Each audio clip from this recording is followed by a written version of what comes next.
The Lord be with you. Let us pray. Grant us, Lord, not to be anxious about earthly things, but to love things heavenly, and even now, while we are placed among things that are passing away, to hold fast to those that shall endure. Through Jesus Christ our Lord, who lives and reigns with you in the Holy Spirit, one God, forever and ever. Amen. All right. We've said our blessing over all those things that we're going to have to let go of. We know that we're now looking and trying to find ways to let go and make our lives just a little bit simpler. And that's what we're all going to try to think about today as we begin realizing that we've made our lives very complicated with all the things that we have in our homes, all the things that we put on our schedule that overextend us, and also the things that with the electronic media, I was talking to somebody earlier, how that's supposed to have really, the electronic age is supposed to have helped us, and it seems like it's done a bit more. It seems like it's complicated us. Some 8 or 9 years ago, though, before we really even got into all of the electronics, I taught classes here on the same subject. Did any of you take one of those classes? Do I have any repeats? Oh, good, good. All right. I've got a lot of new people, but I've got a few repeats. Can any of you repeaters tell me, is there something that you remember from the class? Ah, good. Back here. We have One calendar, exactly. One. We don't need two. We don't want an electronic one and a paper one. One calendar. Social, professional, everything. Yes, Lisa. Absolutely. When you ask somebody to put it up, where's up? Where's up? Honey, would you put this up? Well, if he doesn't know where it goes, how can he put it up? Up on the chair sounded good enough to him. And the next thing you know, you're very unhappy because that wasn't where you intended it to go. Let's have something else. What does somebody else remember? Yes? Take a picture of it to save it instead of saving the item. Right. Think about that. I had a girlfriend who had a bunch of her old prom dresses, and she had them all in a closet and, boxes and things. So we got a mannequin, and we put each dress on, and she took a picture of it. And then we donated the, prom dresses to the local high school theater, performing arts, the Performing Arts High School, rather than keep the dresses. There was a picture. You don't have to keep the material item, and that's what we're going to work on, is how to get rid of this stuff. We have way too much stuff, wouldn't you agree? For most of you. Yes, Jean. Don't try to do it all in 1 week. You pick one drawer or one closet. Divide and conquer. You didn't get in this mess overnight, and you're not going to get out of it overnight. This didn't just happen yesterday. So we're going to divide and conquer. Exactly. All right. But so those are great. I'm so glad that at least I made an impact and you remember some of these things. But before we get knee deep into this clutter, I'm going to focus a little bit more on exactly what this has to do with Christian living. What do you think it has to do? Why is this important? In fact, the other morning at Bible study, somebody said, I'm going to come to your class. And I said, great. And the lady turned around. She doesn't go to church here. And she said, oh, what class are you teaching? And I told her, and she said, where are you teaching that? And I said, well, I'm going to be teaching it Sunday at Holy Communion. It's Sunday school, organizing, purging, Sunday school. I said, yeah, that's right. And she said, oh, okay. She said, this is the funny part. She goes on to say, she said, well, one time I took a class out at the university from this girl. Her name was Mary Macdonald or something. I said, yes, that was me. She said, oh, yeah, I remember you now. Okay, so anyway, she didn't seem to think that maybe this had much to do with our actual Christian values. And as I put together the biblical twist on this, I've about decided the whole Bible has to do with us having less, giving more to others, and having more time to spend with our families and in our relationships, as opposed to all of the other things that we seem to be so caught up with, things in our home, on our calendar, way too many things to do. I have found it to be very, very enriching to find Bible verses that really pertain to us living a simpler life. So is there anybody that can add to that? What do you think? Does that kind of surprise you that Sandy would allow me to get up here and talk about this and in a Sunday school class? What do you think it has? What are some Bible verses or sites in the Bible that we could mention that really point to order? Yes? I just always think about Jesus telling his disciples to just leave it. And what about all my stuff? Yeah. That's right. And next week I'm going to really emphasize that, but that's exactly right. Come follow me. Leave everything. They leave their fishing nets. They leave the catch of the day, whatever they've caught. They leave their family. They leave everything. Man, that kind of gives me some goosebumps. Would we be willing to do that? Would you be willing? It's kind of amazing. So yes, that is one of my favorite. But you don't have to look far in the Bible. The first chapter of the Bible, Genesis, I think points to the beginning of order as it is. On your handout, I've given you the sheet. In the beginning, when God created the heavens and the earth was a formless void, and darkness covered the face of the deep, while a wind from God swept over the face of the waters. Then God said, "Let there be light," and there was light. And God said that the light was good. And God separated the light from the darkness. God called the light day, and the darkness he called night. And there was evening, and there was morning, the first day. How does that make you feel? That's exactly right. Calm. God started the creation out just very calmly and in order. It was the chapter 1 Genesis is very orderly God. I've learned this through my Thursday morning Bible study class that chapter 1, things are created in order, and it gives you such a good feeling. Don't you feel good to read that, to think you don't have to look past the first chapter of the Bible to find a sense of order and calm? Do our homes feel that way? Do they have a sense of calmness? Do our lives, do our daily activities lead any? I see lots of laughs and smiles going on. So I have a feeling maybe not. And even in Genesis 2, the thing I thought about Genesis 2, it's a little more earthly God where he's walking and talking in the garden. But there's order there because he creates Adam, man, before he creates animals. He did not create the animals to be roaming on the earth and then create man who has to come back and corral them all. He has it in an orderly manner. So we are introduced from the very beginning of the Bible to a great deal of order. And for some reason, we have let the idea of order just go out the window.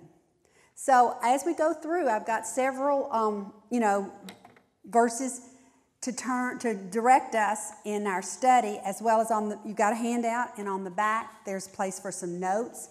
If there's something I say today, if I say something that really would encourage you to go home and maybe get rid of some things or donate or give to others, so you can make some notes while we're doing that. So one thing we can remember is that God creates order out of chaos.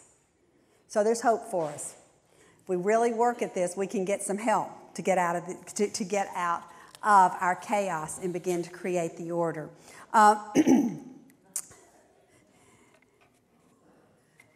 We are so bombarded, just almost minute by minute, with too much of everything. Too many texts, too many emails, too much TV, too many voicemails, too much information, too many tweets. Just about too much of everything is bombarding us every day.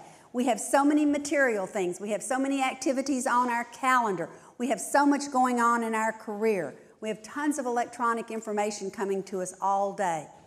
But where do we put our spiritual reflections and time? Where do we put this in a day? We manage to fill our calendars and our homes, our lives with all sorts of activities and belongings, lots of them, and yet we don't seem to find that time. We're going to talk about how to manage our time better so that we can have some quiet time, some spiritual time. Our homes need to be a place that will quiet, where we can silence some of this noise from the outside, where we can let go of all of the incoming information and all of the clutter that's in our lives. We want to work towards simplicity and order. simplicity and order. It would be one thing if our possessions and our busyness were making us happier. But for the most part, it's bringing us down. It's making us tired. At the end of the day, we're exhausted from dealing with all of our material things and all of our busyness and our activities. We are exhausted. So I read a study recently it was done by a UCLA anthropologist who said that all of this is really causing us a lot of stress, a lot of anxiety, a lot of confusion, and a lot of disappointment. Because at the end of the day, we don't feel nearly as good as we want to feel. We haven't accomplished, we don't feel satisfied, we just haven't done what we set out to do each day because we have so many different directions to go. Americans have more stuff than any society in history. That's us, y'all. That's us. We have more. Kids in the U.S. make up 3% of the world's children's population, but U.S. families buy more than 40% of the toys purchased globally. 40%. We're buying almost half of all the toys for our children. No wonder our homes are cluttered. No wonder our children don't know how to calm down and be quiet. They're inundated with all sorts of activities and toys. So what are we going to do and where do we get started? Well, we've already looked back at the beginning to the biblical references to the very beginning of the Bible. So many places we are talked to in the Bible or we read about in the Bible of how we can simplify our lives and what we need to really focus on and what is really important.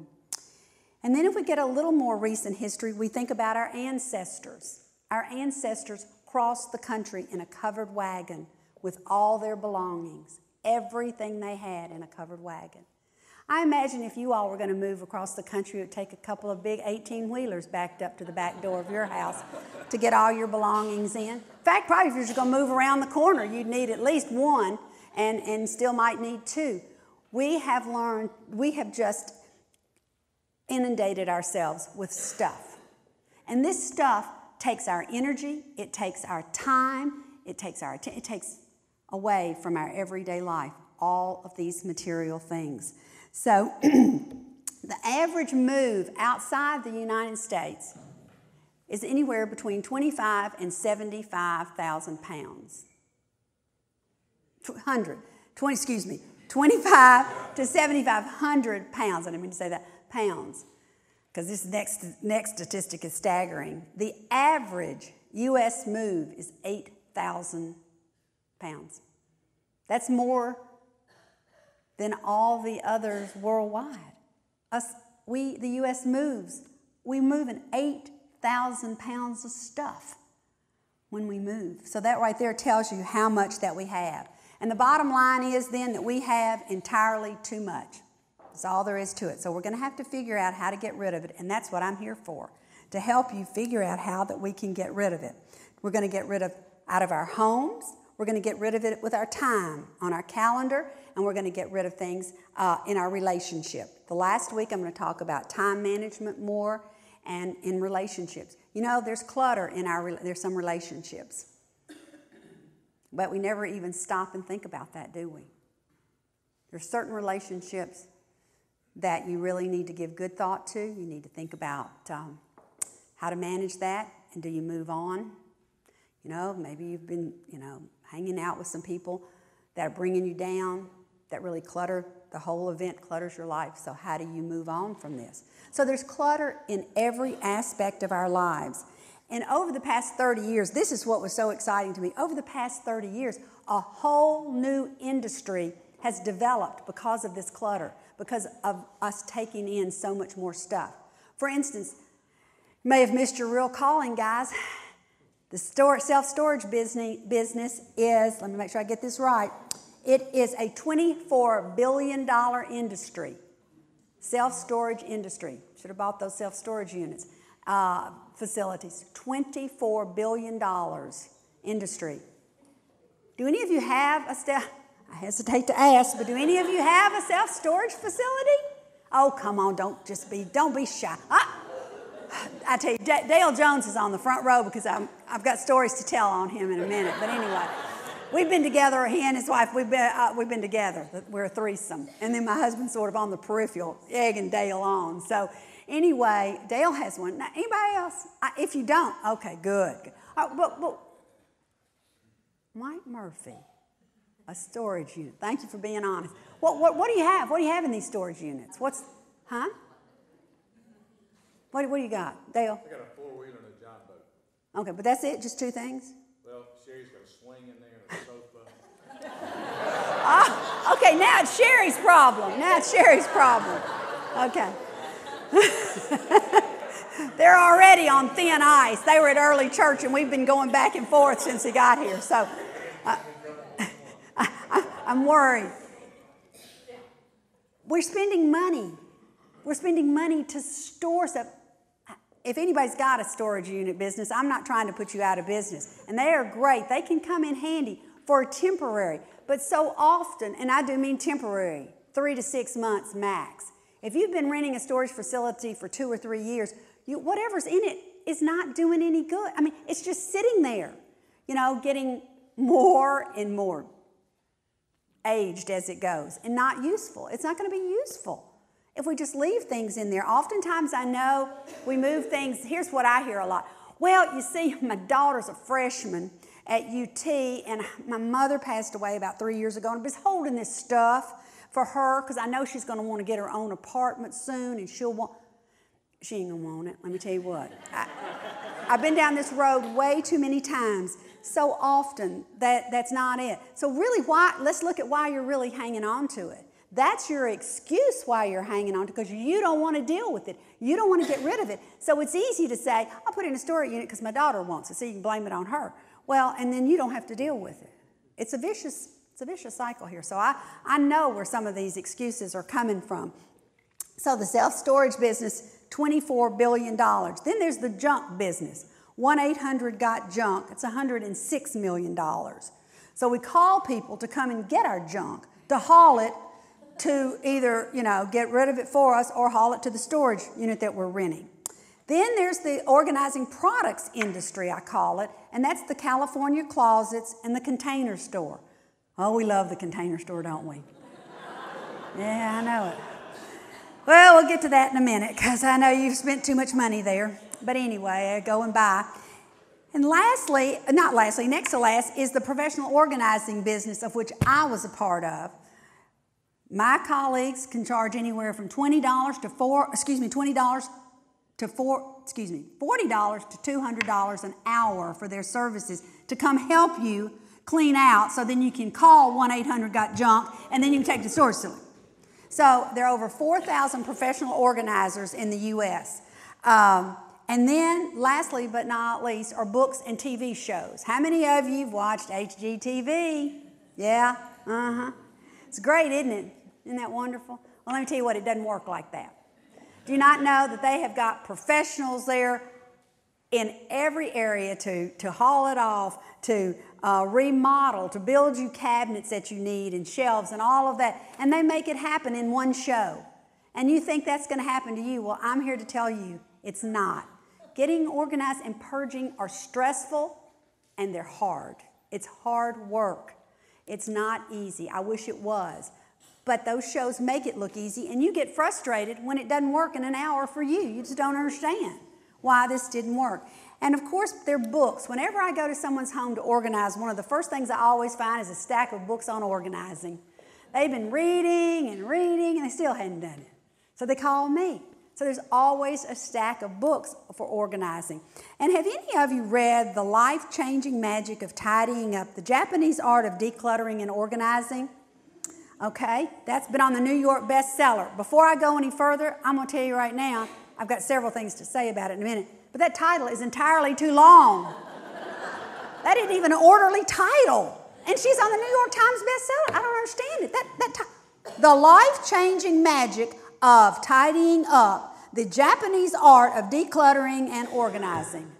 That's exhausting. I don't know how she managed it, but anyway, when I write my book, it'll be short and sweet. Don't worry. Yes, Debbie, tell me what you thought about that book. Makes makes it sound easy, doesn't it?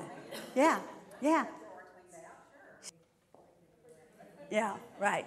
Figuring out some way to really honor it before you get rid of it. That's always a nice thing to do. Yes. I realized how many things I was keeping out of guilt. Yes. Oh, we're going to talk about our reasons in just a minute. There are lots of them.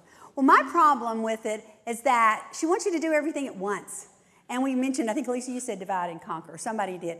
I mean, that's unrealistic to me to think that you've got, we've already talked about how busy you are, to think that you're going to have time to pull everything out and do all this organizing at one time.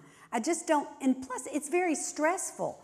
And I don't advocate that part of it. So we'll work on that and talk about it and see how you feel as we go through our as we go through our process. But yes, that is books and TV shows. So those are some of the ways that the industry has grown so much because of those figures I just gave you of how much us as the society have gotten into this material stuff, all of these things. So we've got to put a stop to this madness, and that's what I'm here to do, is to help us put a stop to it. And over, as I said, the past 28 years, I've worked very hard to help a lot of people try to get rid of their clutter and live a little bit simpler life. But I can tell you that it makes a huge difference. And I know how many of you have ever took that class where you came to my home and you opened the cabinets and closets? Okay, good. We got a few of those. Good. Well, that's the way I live. You're welcome to come to my home at any time. You can open any cabinet, any closet, or any drawer, because I live an organized life. And I can tell you that it makes a great deal of difference in how you feel about your home, how you feel about yourself, and how you feel and how much more time you have and less stress, because you're not spending time looking for misplaced items. And so what I mean by living an organized life, I mean I've purged with passion and I've organized with purpose. I know what I have and I know where it is. That's what being organized means. You know what you have and you know where it is. If it takes you over 10 minutes to look for anything in your home, in your car, seen cars, or in your office, you're wasting precious time, the stuff that your life is made of.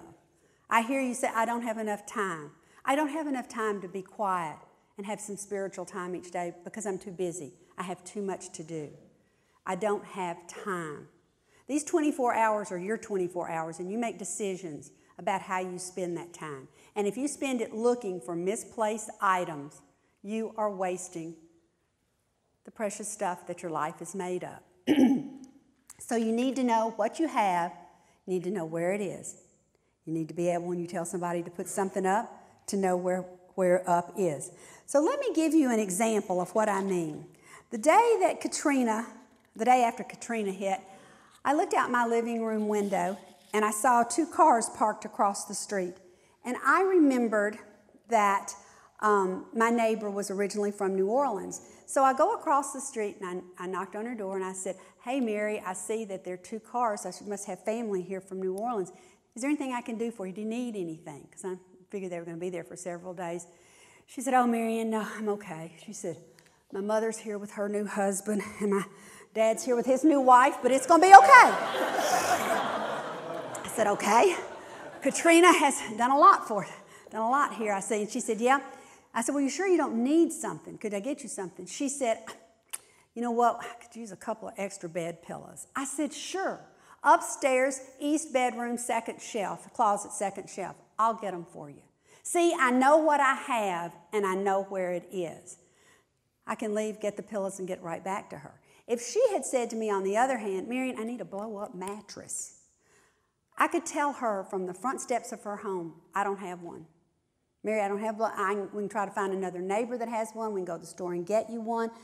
But I don't need to go look in the attic, the basement, the storeroom. I don't have a blow-up mattress. That's the bottom line. I don't need to waste any time looking for it.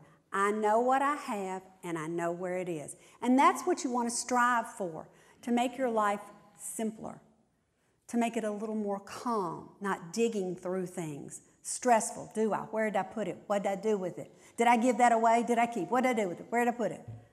See, we want to know what we have and we want to know where it is. And there are two basic principles that are going to help us to get there. And that is, we're going to get rid of things, as Lisa was saying, we don't use, need, or enjoy.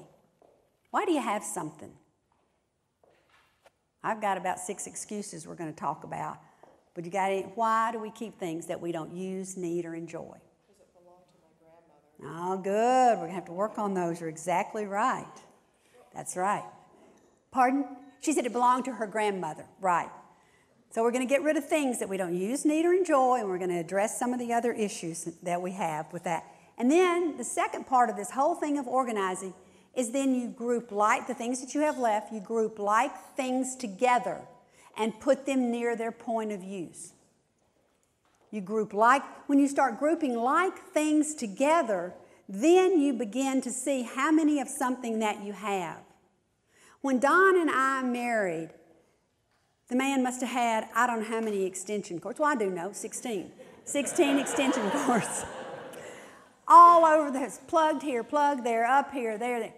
I've taken those extension cords, twisted them back and forth, got them neatly, put a little twisty around them, and I have a little basket, and I have them in it. We'll celebrate our 25th wedding anniversary this year, and I bet we still have at least 10 extension cords.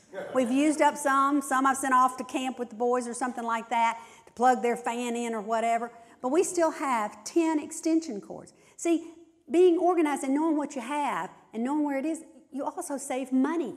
That's what happens. Oh, I need an extension cord, honey. I can't get this light plugged in. So you jump in the car and head over to Home Depot to buy that extension cord. And who knows what else you probably bought while you were there. We'll talk about that in a minute. But that's it. And then you've got them scattered under the counter in the kitchen, out in the storeroom, up in the attic, on the high shelf over here. Your house has 16 extension cords. And you're going to Home Depot to buy another one? I don't think so. Look at the time. Look at the money. Because you don't know what you have and you don't know where it is. So we're going to get rid of things that we don't use, need, or enjoy, and we're going to group like things together. This way, you begin to see how much you have. It's really not that difficult. It's just like a diet.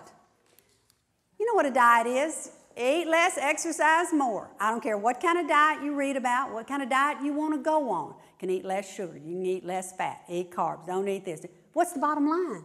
Eat less, exercise more. That's the only way you're going to lose weight. I mean, there's just no other way. 2 simple principles. Before organizing, it's the same thing. Get rid of things you don't use, need, or enjoy. Group like things together. Okay, so far, what do you think? Simple? Simple?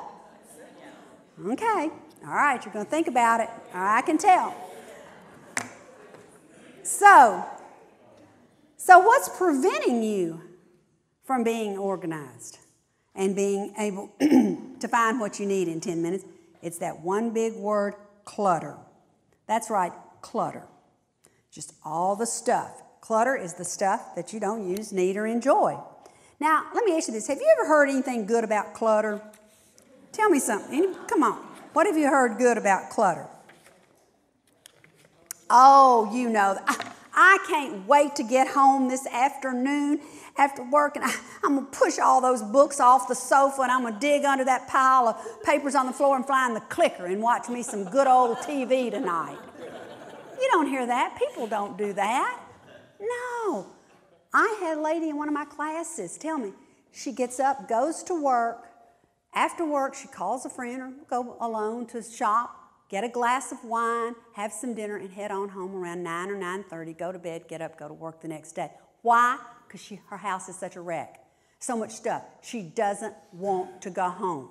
This is a common practice upon people who don't want to deal with their clutter. They'll do anything to stay away from it at any cost, not to have to be faced with making those decisions about all the things that they have. Yeah, so I don't ever hear anything really good about clutter. I just love my clutter. Just love it. Whew.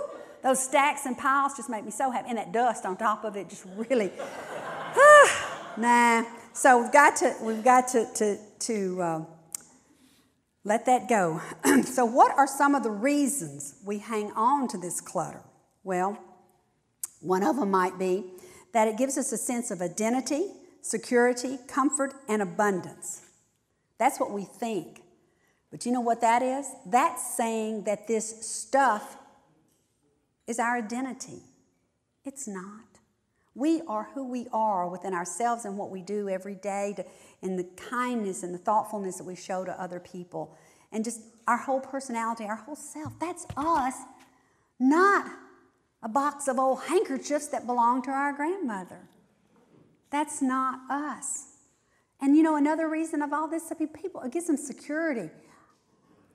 I know people that are scared to have an empty drawer or an empty shelf. I've had somebody tell me one time, well, I cleaned that shelf off, and I'd start thinking about, well, I wonder what I could put on that shelf. I said, you just cleaned it off. We don't need to put anything on it. Oh, well, I was just trying to figure out what I could put on. Yes? Just a comment, the way our house is, put all this stuff in. That's right. And it's often, that's one of the statements I have in my notes, is it's not the space, it's the stuff. We generally have enough space. We just have too much stuff. But we're afraid of an empty drawer or an empty shelf. That's scary to us. If you were to go in the upstairs of my home now, I have a couple of chests in both bedrooms, a chest in each bedroom. I don't have a thing in any of the drawers upstairs. I bet I have 25 or 30 empty drawers in my house. What do you need to put in all these drawers? And I promise you, quite a few of you have been to my house. I live like a normal person. Could I have a voucher from somebody who's been to my house and say, thank you. It's not, it's not like, and I've had people in classes before sitting there going, I can see her house right now. Bet she doesn't have one thing in it. It's just stark, sterile old house. My house looks like everybody else's. But if I don't use it, I don't need it, and I don't enjoy it, it isn't in there. It's gone to someone else. Less is more. I can help others by giving. Oh, we got to get to it all. Okay, it won't take long. Okay, so, excuse me. We haven't heard, okay, let me see. Where was I? We got to go. 2 basic principles, and we're getting rid of the things, and I'm giving, right here. The reasons, and we've got that. So we're not scared of drawers or shelves that are empty. We're going to get that all squared away. All right, you may feel that actually this possession is a part of you, that this possession is a part of you. If I let go of it, I'm letting go of some of myself. And for that one, which is a very emotional one, I can turn to the Bible for that. Let's look at Mark 8:36 on your sheet. If you don't have one, if we could share one. Or Luke 9:25. Mark 8:36 says, what does it profit them to gain the whole world and forfeit their life? Luke 9:25. What good is it for a man to gain the whole world and yet lose or forfeit his self? The stuff, we're attaching too much meaning to it. We're making this stuff be ourselves. We are who we are in our hearts and in our minds, not in our stuff. Our stuff doesn't define who we are, and yet we've convinced ourselves that it does, and that's why we're hanging on to it. Another reason why we might be is because, and I think I have some. Excuse me, but I need to take a sip. Thank you. I hadn't taught in quite a while, because some of you know, and I got so excited, and you can tell it, to be able to share with you. Another reason might be that it's a gift. Oh, so-and-so gave this to me, so I can't get rid of it. They gave it to me. Let me tell you what a gift is. A gift is an expression. And I thought I'd do a really, really good thing today and remind guys that we're going to be giving gifts on Tuesday. If anybody doesn't know, Tuesday, Valentine's Day, it's just a little hint for you. But when you give somebody a gift, you're giving them an expression. You're saying happy birthday. You're saying thank you. You don't like that person any better because of what's inside that box. You like that person because they've thought of you, because they've given you something. It's not what's in the box that makes you like that person. It's the fact that they thought about you and they gave you a gift. If someone has given you something, and I know we have to be a bit careful, we have families and mother-in-laws and all kinds of folks that we want to make happy, and we have to put some things out, and we put them out, and we make sure we point out that we've got it out. But after a while, if it's not you and you don't enjoy it and you don't need it, There's somebody else out there that does. Let's move it on. Why do we feel obligated to keep a gift when actually the material part of that gift is not what the gift was all about? The gift was about the feeling and the thoughtfulness that they had for you. So, yes. Sell it. Absolutely. Straight from Maryanne Macdonald. Okay. Great. Yes, perfect. See, less is more. We help. We help other people who don't have as much as we have. You're not giving, you're not disrespecting these people. It's just not you. And so someone else that can use it, why not? Why not? I mean, and even if it's from those prom dresses that I talked about that were donated to a high school performing arts where they could use them in their plays and productions, whether it's to help the homeless. We're going to talk in a minute about a pantry. And you know we've got a place. Some of you really need to clean out your pantry. And we can bring some of those canned goods up here. And we can help people that are less fortunate than us. So there's so many ways. Another reason why we hang on to things is because it might come in handy someday. You know, that's just the fact that it might come in handy someday is not a good enough excuse. There's a 50-50 chance with that statement. 50% chance you'll need it. There's a 50% chance you might not ever need it. So you're going to hang on to it just in the chance that you might need it someday. Well, I'm going to share with you a story that some of you will remember in just a moment about someday. But I want to talk about this deal of hanging on to things. And oftentimes, one of the excuses I used to get, because I started teaching in 1989, and one of the first I had people in my class who always brought up the depression. The depression. You know, well, you don't understand. My mother would say that. Man, you didn't live through the Depression. No, I didn't. I came shortly thereafter, but I didn't live through the Depression. So I don't know how it was. And I know that it was, I don't know. Certainly, it was just something that's pretty hard to put your arms and mind around. But we're going to have other catastrophes. We're going to have other events in our lives, but nothing's going to be exactly like the Depression. But there was a generation that really hung on to things because of the Depression. But I don't think we need to keep small scraps of fabric and nylon hose any longer. You know, that was something that was a precious item during the Depression. But we don't have to keep those any longer. But so often we do things because that's the way it was. We hang on to things because that's the way it was. That's the way it was always done. There was a little girl was watching her mother prepare lunch one day on a Sunday. And the mother got the pot out and got the roast, and she cut the end off the roast and she put it in the pot. And the little girl looked at her and said, "Mom, why did you cut the end off the roast before you cooked it?" She said, "Honey, Granny always prepared the Sunday roast like this." She said, "Okay." And she remembered that. And a few weeks later, they were over at their grandmother's house. She said, "Grandmama, how come on Sunday you always cut the end off the roast before you put it in the pot and cooked it for Sunday lunch?" Grandmama said, "Oh, honey, Great Granny always did it that way. She cut the end off the roast and put it in the pot before she cooked it." And she said that to her grandmother. So she went to the nursing home a few weeks later, and at Great Granny, she asked her Great Granny, "Why did you cut the end off the roast and put it in the pot before you cooked it on Sunday?" And Great Granny said, "Well, honey, I didn't have a pot big enough to put it in." So for three generations, we gradually cut the end off the roast so that it'll fit in the pot. And we do it because that's the way it was done. And for us, a lot of the things we do is because that's the way it was done. We live in a totally different time. You all know that. But yet many of the things we do, it's because that's the way it was. And I'm going to give you two examples. One of them is the pantry. Yes, our grandmothers and great-grandmothers, they had a garden. They canned. They put things up because they didn't have a car. They didn't go to the grocery store. You know, they didn't go to the grocery store. And then as generations go on, they went. But I can remember my mom's first car. We had to use a coat hanger to shut the door on the driver's side. She had a little old putt-putt that we could get to the store, once every week or so. She didn't go some of us stop 2 and 3 times a day now at the grocery store. But that's why we maintained large pantries, our grandparents and our parents, large pantries, because they didn't go to the grocery store. They had to have those staples on hand. We go 2 and 3 times a day sometimes, and then yet we buy like we're not going to get back for months. Our pantries are way overstocked. I'm going to give you some challenges each week, and I might even challenge you this week. How about the pantry?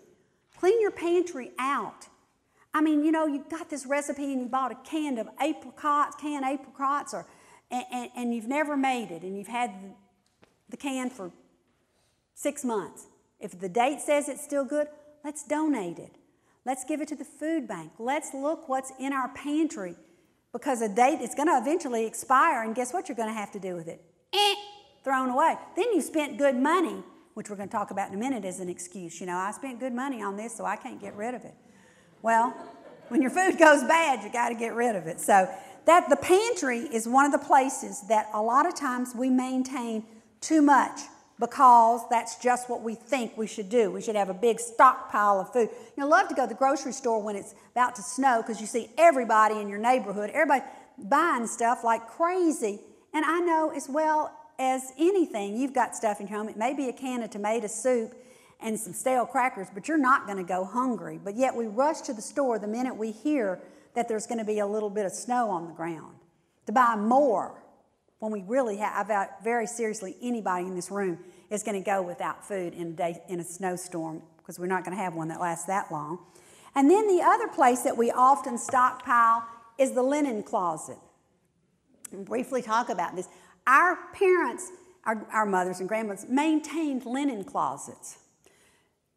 I'll hear people say, if I just had one more good storage space, one more good closet, I would really be better organized. I could get organized. I just need a good closet.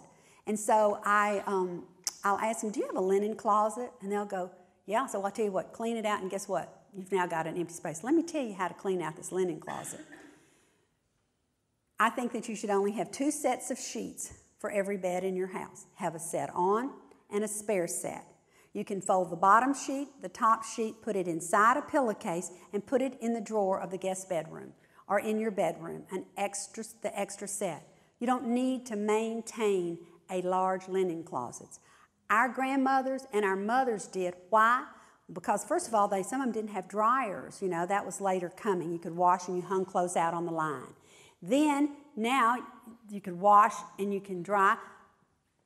But if you have 2 or 3 children that were sick at the same, before the dryer that is, 2 or 3 children that are sick at the same time, you've got to wash and hang them out to dry in the weather. In the dead of winter, you couldn't wash and hang out to dry today.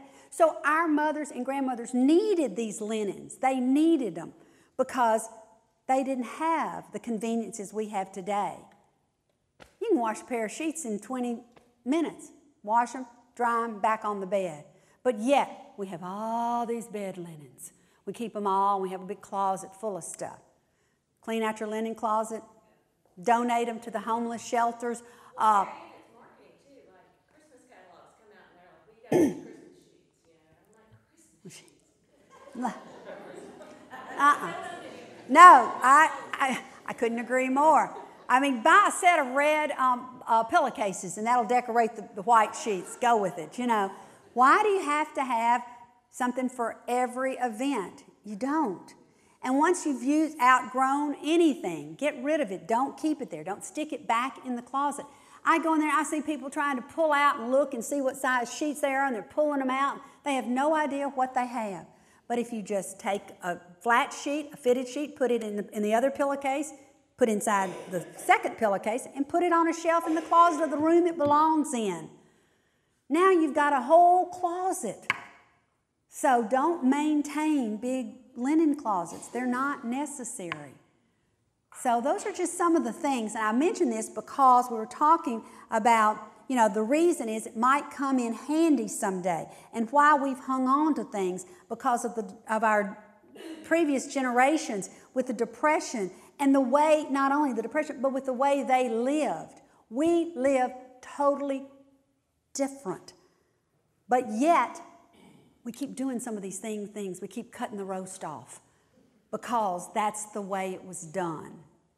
Got to start thinking differently. Think about 2017. So I want to share with you just before we go on, just something about this deal of someday. The best things in life are not things. My brother-in-law opened the bottom drawer of my sister's bureau and lifted out a tissue wrap package. This, he said, is not a slip. This is lingerie. He discarded the tissue and handed me the slip. It was exquisite, silk, handmade and trimmed with a cobweb of lace. The price tag was still attached with an astronomical price on it. Jan bought this the first time we went to New York 8 or 9 years ago. She never wore it. She was saving it for a special occasion. This gets me going. And I guess this is the special occasion. He took the slip from me and put it on the bed with the other clothes we were taking to the funeral home.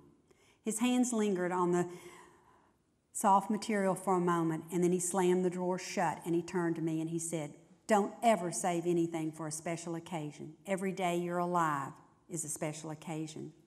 I remembered those words through the funeral and the days that followed. I thought about them on the plane returning to California, and I'm still thinking about his words, and they've changed my life. I'm not saving anything. We use our good china and crystal for every special event, such as losing a pound, getting the sink unstopped, or the first camellia blossom. And I wear my good blazer to the grocery store if I feel like it. My theory is if I look prosperous, I can shell out $28.49 for a very small bag of groceries without winching. I'm not saving my good perfume for special parties. Clerks in hardware stores and tellers in banks have noses that function just as well as my party-going friends. Someday, and one of these days, are losing their grip on my vocabulary. If it's worth seeing or hearing or doing, I want to see and hear and do it now. I'm not sure what my sister would have done had she known that she wouldn't be here for the tomorrow that we all take for granted. I think she would have called family members and a few close friends, and I'd like to think she would have gone out for a Chinese dinner, her very favorite. But I guess I'll never know. It's those little things left undone that would make me angry if I knew that my hours were limited. Angry because I put off seeing good friends whom I was going to get in touch with someday. And angry and sorry that I didn't tell my husband and daughter often enough how much I truly love them, trying very hard not to put off or to hold back or save anything that would add laughter and luster to my life. And every morning when I open my eyes, I tell myself that every day, every minute, every breath is truly a gift. And it is a gift to be enjoyed today, not someday.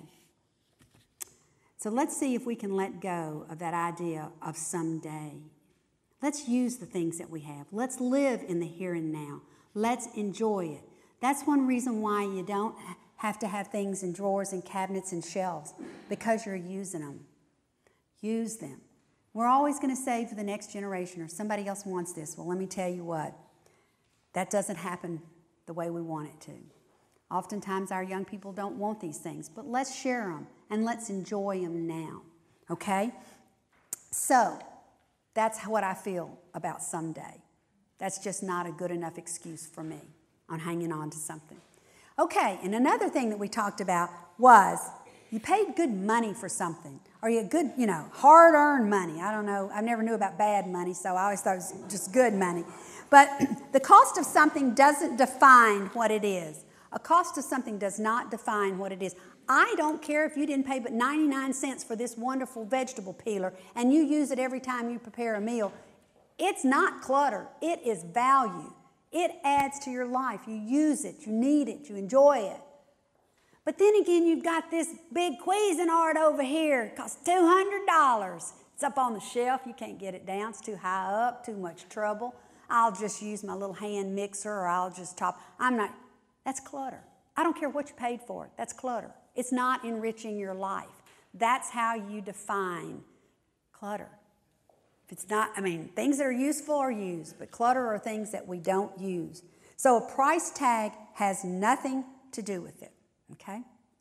All right, and here's one that we just talked about, and I think you were hitting on this. It reminds you of someone or someplace or some event. Is that right? Do you have those things that have come from people? Well, I would really encourage you to think of ways to enrich. And again, all of this takes a bit of effort, but it's certainly very rewarding.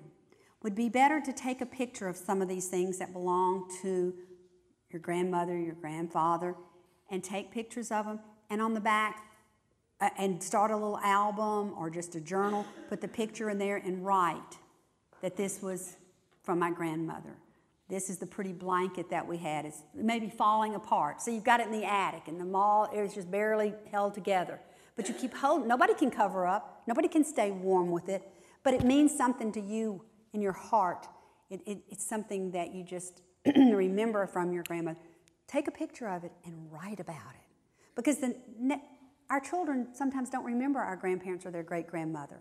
So, I mean, it's kind of hard for them to grab hold when something happens to you to go in your attic, and as soon as they find that box of that moth-eaten blanket, it's gone. It never got the respect that you wanted it to have. I had a friend of mine tell me that one time when she was in my class, she said, I have a box of lace handkerchiefs that belong to my grandmother, and they're in a box up in the attic, and I just don't know what to do with them. I said, get them out, pick out your favorite ones, a couple of them, and have them made into pillows, or sew them together and put them on a table beside the bed, as a cover on the table. And I said, and then as your friends' daughters or granddaughters get married, give them one of the handkerchiefs so that, something old, something new. Do something with them. Don't just leave them in a box in the attic. This particular person was someone I worked with at the university. She was an only child, and she had no brothers and sisters. So it was going to be a great niece, or it was going to be a niece or a nephew. It wouldn't be a niece or nephew. It was going to be some family member distant from her that would be cleaning her things out. And they would find this box of handkerchiefs in the attic, and it would mean nothing. And they would toss it. No respect to the item whatsoever. If these things mean things to us, let's give them some respect. Figure out a way to do something with them. And you can do it with jewelry. You can do it with clothes. Anything. You can think of ways to respect the person and the item. So would you share with me maybe what your grandmother, what the item was that was your grandmother's? That we could, her china? Okay, but you don't use the china? Would you use it? No? Okay. The furniture? No? Okay, good. Well, that's it. We can't use everything, but we could share. And again, maybe no one, you say China's hard to sell. It's hard to give away to some people, but there are estate sales. Take the money. You know what you can do with that money? You can then put it, like you say, in a college fund. You can give half of it. I'll talk next week about having a garage sale and how to get your children involved in getting rid of their stuff. And they can make money. And then at the end of the day, you sit down and you say, guess what? You made $110. We're going to give half of it to the church, and or you pick what you want to do with it. We'll give a third to the church, a third to an organization you want to give to, and then you get to keep the other. Let's teach our children to make decisions and to get rid of things and how to use things and take the money and do something worthwhile with it. So, one more quick story, and I'm going to have to, we just don't have enough time for all of this. We have got so much more to go. I'm going to share one quick story, though, on saving memories, and I think this will tell us just exactly what we need to be doing. I want you to meet a friend of mine. She's a 92-year-old, petite, well-poised, and proud lady. Even though she's legally blind, she's fully dressed each morning by 8 o'clock with her hair fashionably coiffed and her makeup perfectly applied. Today, she's moving to assisted living. Her husband of 70 years recently passed away, making the move necessary. After several hours of waiting patiently in the lobby of the assisted living, she smiled sweetly when she was told her room was ready. As she maneuvered her walker to the elevator, I provided a visual description of her tiny room. I described the eyelet sheets that had been made into curtains and hung on her window. "I love it," she said with enthusiasm of an 8-year-old just presented with a new puppy. "Miss Jones, you haven't even seen your room yet," I said. "That doesn't have a thing to do with it," she replied. "Happiness is something you decide upon ahead of time. Whether I like my room doesn't depend upon how the furniture is arranged. It's more about how I arrange my mind. I have already decided to love it. It's a decision I make every morning when I wake up. I have a choice. I can spend the day in bed recounting the difficulty I have with the many parts of my body that don't work, or I can get out of bed and be thankful for the ones that do work. Every day is a gift, and I make a point to focus on each new day and all the happy memories I've stored away for just this time in my life. Old age is like a bank account. You withdraw from it what you put in it. So my advice to you would be to deposit a lot of happy and fond memories in your account and begin thinking about letting go of the material things you might not even be able to see someday. So, if you can see it, it can be lost, it can be broken, it can be stolen. If you can't see it, if it's in your heart, if you can't point to it. If you can point to it, it can be lost, it can be stolen, it can be broken. But if you can't see it, if it's in your heart, in your mind, it can go anywhere with you, anytime. So those are the things that we want to hang on to, the things that can go anywhere with us at any time. We'll pick up where we left off next week. I want to talk about indecisions. That's what organizing is about, making decisions about what you have and what you're going to, about what you're going to keep, what you're going to get rid of, what you're going to do with what you keep, what you're going to do with what you get rid of. And we're going to talk about how to do that and the process, and we're going to identify 8 different types of clutter next week. So, and lots of other things. Any questions before we go? Okay.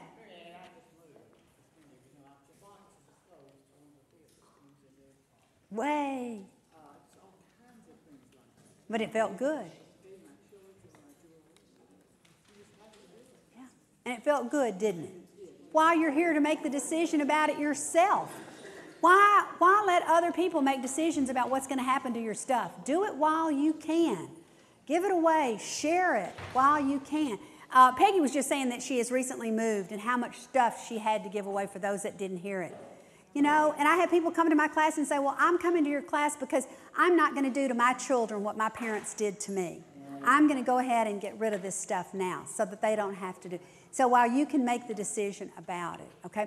I'm going to challenge you. I hope that you'll be back next week with a story to tell me about one thing that you did or got rid of or were able to share and give away to somebody else, okay? All right. I'm sorry we went over. Thank you. See you next week.